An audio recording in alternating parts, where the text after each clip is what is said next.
Bumangga sa sinusundang tricycle ang van na nagtangkang mag-overtake sa San Pascual, Batangas kung saan isa ang patay at isa rin ang sugatan. Tutukan yan sa report ni Denise Abante. Dani, kahit saan ka naroon, mahal-mahal ka namin na iyong mga kapatid. Pumunta ka na sa iyong pupuntahan ng maayos. Ito na lamang daw ang huling mensahe ni Aling Gloria sa kapatid na si Danilo Cabagyo, 57 anyos matapos masawi sa aksidente sa Barangay Poc ni Banal, San Pascual, Batangas pasado 1:00 ng hapon kahapon. Nahulog si Cabagyo sa sinasakyang tricycle matapos mabangga ng kasunod na van na nagtangkang mag-overtake sa kanila. Ayon sa kaanak, hindi nagsabi sa kanila ang kapatid na aalis ito kaya laking gulat nila sa nangyari sa kapatid.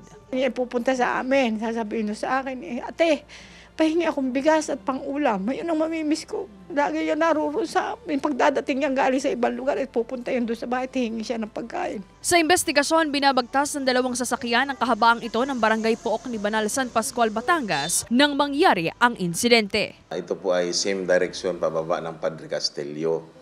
Ngayon, itong van, nabangga niya sa likod itong tricycle na kung saan tumalsik ang angkas nitong driver ng tricycle. Hindi naman kabilisan ma'am itong van sa takbo. Na-miscalculate niya yung pag-overtake dun sa tricycle. Nasabitan niya yung gilid ng tricycle.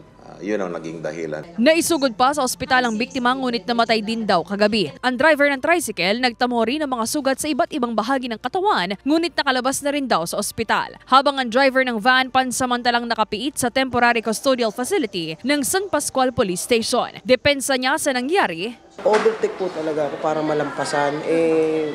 Pag-overtake ko po, bigla rin pong pumasok doon sa kaliwa. Kaya namreno ako ng full stop.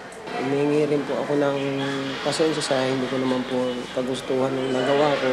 Delivery lang po ako.